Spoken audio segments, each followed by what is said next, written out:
Nous sommes entourés de tentations. Et aujourd'hui, je veux parler des tentations qui nous entourent, que nous devons localiser et éviter. Allons-y.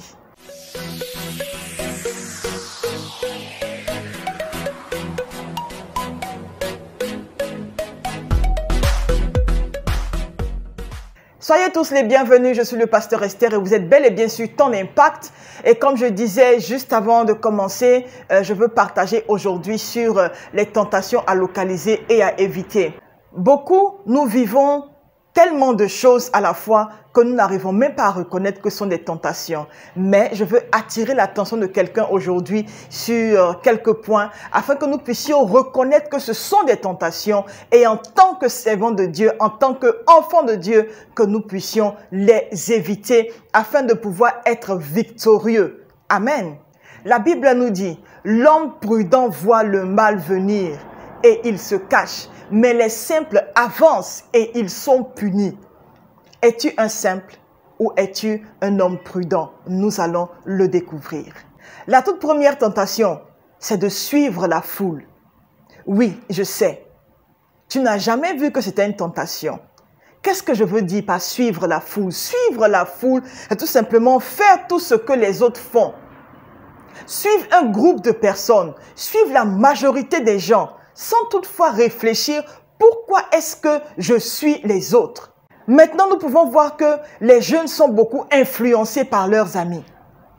Et quand les amis disent, on va dans tel endroit, on va dans telle discothèque, on va dans tel maquis, on va dans telle boîte de nuit, on va regarder tel film ensemble, on court et on va. Es-tu un insensé qui voit le mal venir, mais qui avance? Tu avances dans quoi? Tu avances dans ce que Dieu a prévu pour eux, mais pas forcément toi. Il faut que tu puisses reconnaître que suivre la foule ne va t'emmener nulle part. Regarde un peu dans l'histoire de la Bible, quand nous voyons ce qui s'est passé un peu avec les disciples et Jésus. Pierre a voulu faire comme les autres.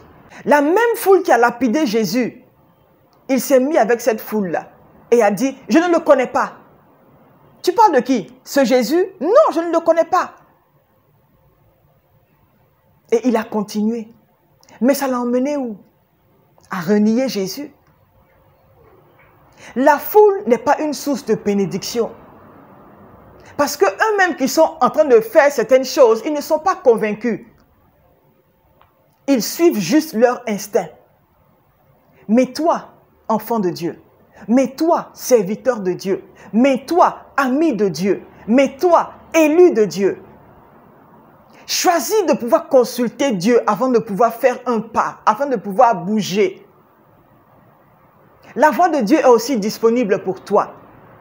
Et en fin d'année, beaucoup sont tentés de pouvoir faire ce que tout le monde fait, au lieu de faire ce que Dieu met dans leur cœur. Bien-aimé, tu sais, une chose que je veux te rappeler, c'est que on n'a pas tous la même date d'expiration sur la terre. La preuve, on n'a pas tous la même date d'anniversaire. De cette même manière, on n'aura pas tous la même date de mort, de quitter cette terre. Je me rappelle un jeune qui a raconté une histoire. Il était, je pense qu'il y a 2 semaines de cela, il devait aller faire une croisade quelque part. Et il a invité 8 jeunes gens. Il les a invités. Et il leur a dit, venez, allons-y gagner des âmes, allons-y prêcher l'évangile. Et ils ont accepté. Et quand ils ont accepté, c'était un samedi. Et au moment de pouvoir retrouver les gens la veille, ils ont dit, mais leur responsable leur a dit, mais pourquoi est-ce que vous ne venez pas avec moi? Dépêchez-vous, venez, nous allons partir ensemble. Et ces jeunes gens-là ont dit à leur responsable, oh, nous devons aller jouer le match parce que tout le monde va jouer le match. Le football, nous allons tous aller ensemble et nous devons aller. D'accord, nous allons venir le lendemain matin très tôt et nous allons partir ensemble à la croisade. Ils étaient 8. Vous n'allez pas croire.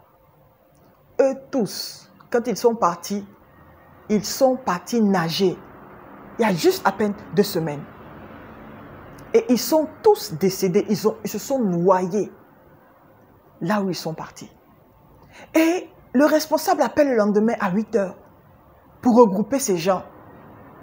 Il n'arrive pas. Personne ne décroche le téléphone. Aux environs de 10h, 10h15 par là, il reçoit un appel d'un de leurs amis qui n'a pas nagé, qui dit que eux tous ils sont allés nager et ils sont tous morts. Ils se sont tous noyés. Suivre la foule ne garantit pas le succès. Suivre la foule te fait sortir de la volonté parfaite de Dieu pour ta vie. Pour toi. Je veux t'encourager à savoir que quand tu ne prends pas une décision, ce n'est pas bénéfique pour toi. Voici pourquoi tu dois te démarquer de la foule et choisir de dire non. Ce n'est pas tous les maquis qui sont bons pour toi. Ce n'est pas toutes les sorties qui sont intéressantes pour toi. Oh, je me rappelle encore, cette jeune sœur-là qui devait partir à un bal de fin d'année. Et au moment où elle est partie, elle a même sauté la clôture parce que ses parents ne lui ont pas donné la permission. Mais puisque tous ses amis partaient au bal de fin d'année, elle est partie au bal de fin d'année. Et elle ne savait pas que les amis qui étaient avec elle l'attendaient parce qu'elle disait qu'elle avait l'air un peu hautain, elle se moquait beaucoup des gens et tout ça. Et quand cette sœur est partie, vous n'allez pas croire, entre amis, ils ont décidé de la violer. Et quelqu'un a surveillé la porte. Ils ont mis quelque chose dans sa boisson et ils l'ont violée. Et ils lui ont dit, demain tu ne vas plus te moquer de nous. Ils l'ont violée. Ça a basculé sa vie dans le négatif. Si elle avait écouté ses parents pour rester à la maison, elle n'allait pas perdre sa virginité d'une manière aussi banale. Mais tu sais, toi spécialement, si Dieu a permis que tu puisses m'entendre aujourd'hui, c'est parce qu'il veut te sauver de quelque chose. Nous sommes dans une période assez sensible et tous veulent faire comme les autres parce qu'on ne veut pas être vu comme la personne qui se met à l'écart, parce qu'on ne veut pas être vu comme la personne qui veut se faire voir, parce qu'on ne veut pas ça, parce qu'on ne veut pas ci. Mais Dieu ne t'appelle pas à être comme la foule. Tu ne sais même pas, peut-être que les amis que tu suis, peut-être qu'ils ont programmé quelque chose pour te nuire, mais tu ne sais pas.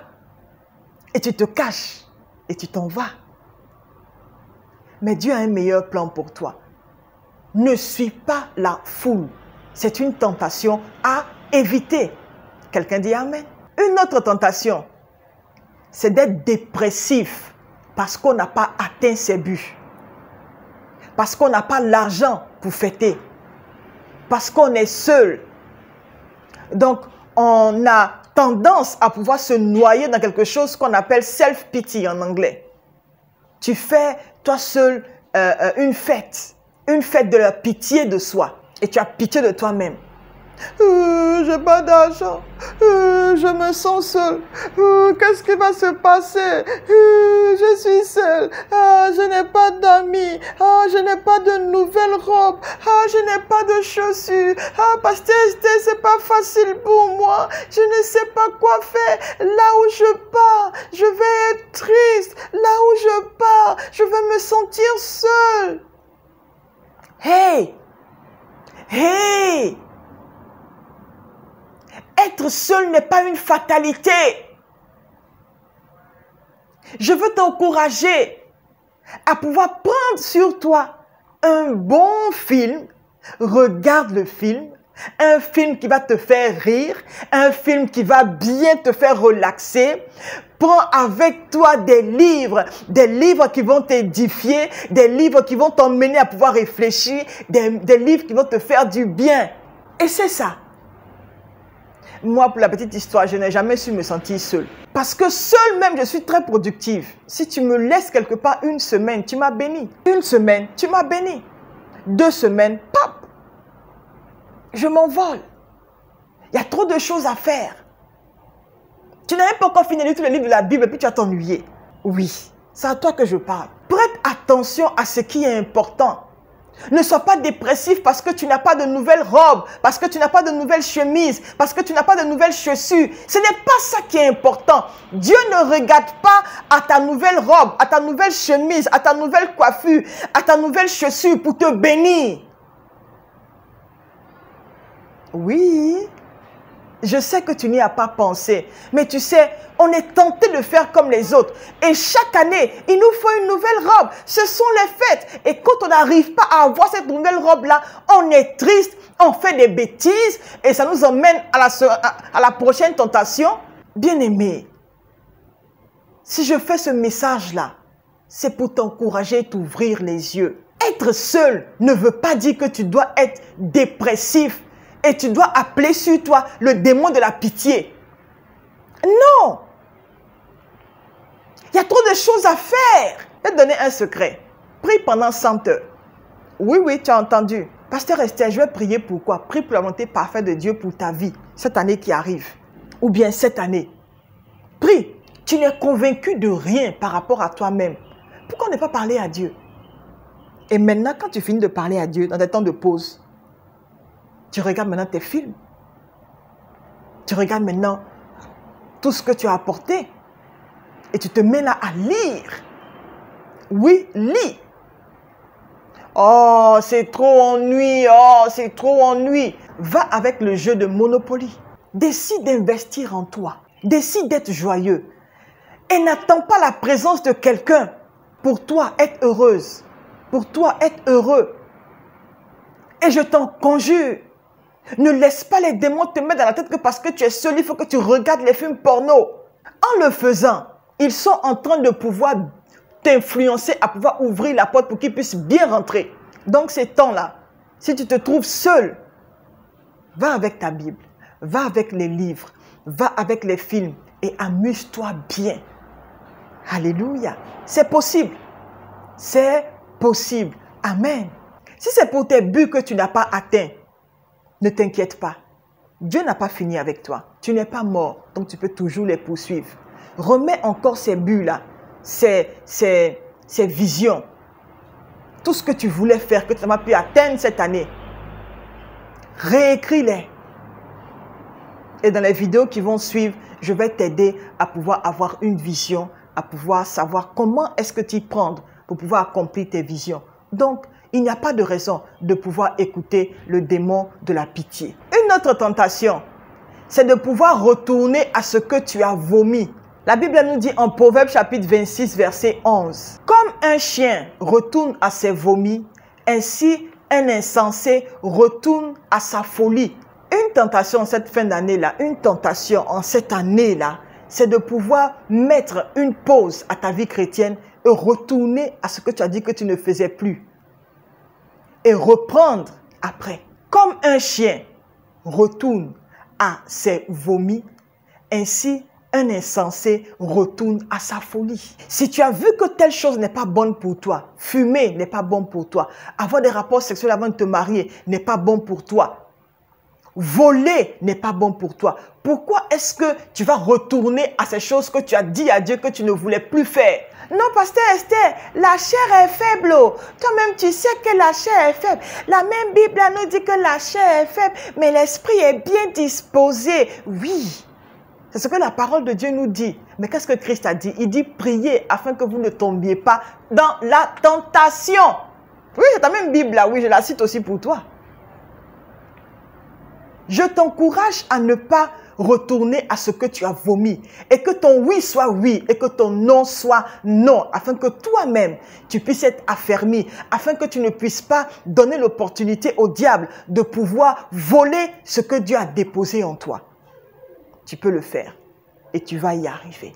Ne mets pas une pause à ta vie chrétienne à cause de ce que tu traverses, à cause des fêtes de fin d'année, à cause de ce qu'il y a beaucoup de choses qui sont en ligne de compte. Ne remets pas et ne mets pas une pause à ta vie chrétienne. Ne mets pas une pause à ta relation avec le Seigneur. Et je t'encourage à pouvoir totalement éviter cette même manière de penser-là. Parce qu'il faut qu'on avance. Dieu nous fait grâce de pouvoir voir ce jour, de pouvoir voir une nouvelle année. Il faut qu'on avance en prenant des résolutions fermes. C'est ainsi qu'on aura du succès dans tout ce que nous allons entreprendre. Quelqu'un dit Amen. Une dernière tentation que j'ai pris le temps de pouvoir noter pour que tu sois béni. C'est la tentation de pouvoir mentir sur les réseaux sociaux. Rien que pour impressionner. Tu n'es pas à Paris. Tu dis aux gens que tu es à Paris, pourquoi? Et tu prends des photos avec un certain un dessin en arrière pour montrer que il y a la tour Eiffel derrière. Est-ce que vous savez qu'il y a des... c'est possible de pouvoir faire ce genre de choses-là. Et il y a des gens qui montent pour impressionner les gens. Oh, tu étais où? Oh, j'étais à Hong Kong. Tu étais où? J'étais en Thaïlande. Oh, tu étais où? Ah, moi, hein, je ne me laisse pas faire. Hein. J'étais ici et j'étais ça et j'ai fait ci et j'ai fait ça. Et on met tout sur les réseaux sociaux. Tout ça pour dire quoi? Pour impressionner les gens. Pour dire que nous, on ne se laisse pas faire. On était dans tel pays. J'étais à Paris. Moi, j'étais ici. Moi, j'étais ici. C'est pas mauvais. Mais quand tu commences à mentir, tu n'étais pas là-bas, tu étais au village. Tu n'étais pas là-bas. Même le riz qui a fait 3 jours, tu n'avais pas pour manger. Il ne faut pas lancer de fausses informations sur les réseaux sociaux pour emmener les autres à t'envier. Pourtant, même une chaussure, même tu n'as même pas eu pour porter. C'est la vérité. Et à cause de ces choses que les gens font pour pouvoir être enviés par les autres, beaucoup ont quitté les réseaux sociaux. Moi, je connais quelqu'un qui m'a dit, moi, je ne suis plus sur Facebook. Je dis, pourquoi tu n'es plus sur Facebook? Ah oui, parce que quand je vois les gens poser, comment on appelle ça? Quand je vois les gens poser avec leur mari, et puis moi, je ne pose pas avec mon mari. Quand je vois que les gens posent, elles sont jolies, elles se font chic. Regarde, si c'est à cause de ce que les gens postent sur Facebook que tu as quitté Facebook, ce n'est pas une bonne raison. Oui, ce n'est pas une bonne raison. C'est pour ne pas envier les autres. Mais c'est pour ne pas que toi, tu sentes que tu n'as rien et que tu n'es rien et que tu ne seras rien. Oui, c'est comme ça que tu te définis. Moi, je ne pose pas toujours sur Facebook. D'ailleurs, je ne suis même pas les réseaux sociaux. C'est la vérité. Et c'est vrai que tu peux être tenté de dire, oh, mais les gens là, ils font la fête, oh, mais les gens là... Peut-être que c'est le seul événement où la personne a participé. Pour toute l'année, même pour 2 ans. Et puis dans le même événement, la personne a pris différentes photos. Est-ce que vous n'avez pas remarqué que les gens, c'est quand ils approchent leur anniversaire, qu'ils vont chez le photographe pour aller prendre de nouvelles photos? Pourquoi? Parce qu'on veut impressionner. C'est la vérité. On veut montrer que nous aussi, on a quelque chose. Ne laisse pas les réseaux sociaux te refroidir. La photo que la sœur a posée avec son mari, là, peut-être que c'est le seul jour où le monsieur a accepté qu'elle prenne la photo. C'est pas que c'est leur habitude. Il y a des gens, on envie les autres sans raison. Oui, oui. On envie les autres sans raison. Et je veux t'encourager à te contenter de ce que tu as. La Bible nous dit, et je paraphrase, que le peu que tu as avec l'esprit de contentement est une source de gain. Le peu que tu as, c'est ce que Dieu a jugé bon de te donner. Contente-toi de ça et sois heureux. Et ne cherche pas à faire comme les autres. Parce que le résultat que tu vois aujourd'hui et que tu envies, si on te dit ce qui s'est passé dans le fond, et puis ça a pris forme, tu ne vas pas aimer. Moi, j'ai appris à ne pas envier les autres. J'ai appris à me contenter du peu que j'ai. Si c'est une seule chaussure que j'ai, je me contente de la seule chaussure que j'ai. Pourquoi? Parce que c'est ce que Dieu a jugé bon de me donner. Et je veux te dire, bien-aimé, ne laisse pas ces tentations-là gâcher ta vie. Ne laisse pas ces tentations-là ternir la joie que Dieu a déposée dans ton cœur. Le bien matériel n'est pas tout. Suivre la foule n'est pas tout. Mais Christ, l'espoir de la gloire, est celui-là qui va t'emmener de gloire en gloire. Je veux finir avec ça. Attache-toi à Jésus. Attache-toi à Jésus. Passe du temps à prier et à chercher sa face. Tu sais, ceux qui prennent le temps de pouvoir se cacher et prier, c'est ce que tu vois aujourd'hui que Dieu a élevé demain. Ne cherche pas à faire comme les autres. Ne cherche pas à dire, ah, mais si je ne fais pas telle et telle chose, les gens vont trouver que je suis bizarre. Les gens vont toujours penser quelque chose de toi, que tu fasses quelque chose ou pas. Donc, focalise-toi et fais ce que Dieu attend de toi. Et ne laisse pas les gens, l'opinion des gens, ne laisse pas les préjugés t'éteindre. Parce que Dieu sait ce qu'il a déposé en toi. Va chercher sa face. Aime-le, lis ta Bible, exagère dans la lecture de la Bible et ne laisse rien t'impressionner. Évite ces tentations-là. Si tu demeures dans la prière, tu vas éviter toutes ces tentations-là parce que Christ est en toi. Il est l'espoir de la gloire. Il est ta gloire, il est ta paix Il est ton lendemain. Ne laisse rien te ternir. Évite cette tentation-là et demande la puissance, la présence, la vie du Saint-Esprit afin que tu ailles de gloire en gloire. Et ceux qui se moquent de toi, ces personnes-là, Dieu va fermer leur bouche pour de bon. Reste connecté sur ton impact. Je suis Pasteur Esther et tu sais quoi? Dieu n'a pas fini avec toi. Accroche-toi à lui. Exagère dans la lecture de la parole de Dieu. Exagère dans la lecture de la parole de Dieu. Exagère dans la prière. Exagère dans ta vie de sanctification et décide de pouvoir enlever tout ce qui est tentation, tout ce qui te fait refroidir, tout ce qui t'empêche de pouvoir te rapprocher de Dieu et laisse la main de Dieu te bénir. Je veux t'encourager à pouvoir souscrire à ton impact avec le Pasteur Esther sur YouTube et sur Facebook. Et laisse tes commentaires. Et s'il y a quelque chose, parle avec nous à ce numéro qui s'affiche là. Et nous allons être bénis de pouvoir prier avec toi, de pouvoir te conseiller parce que nous sommes là pour toi. Dieu te garde, qu'il te bénisse et très bonne journée à toi. Au revoir.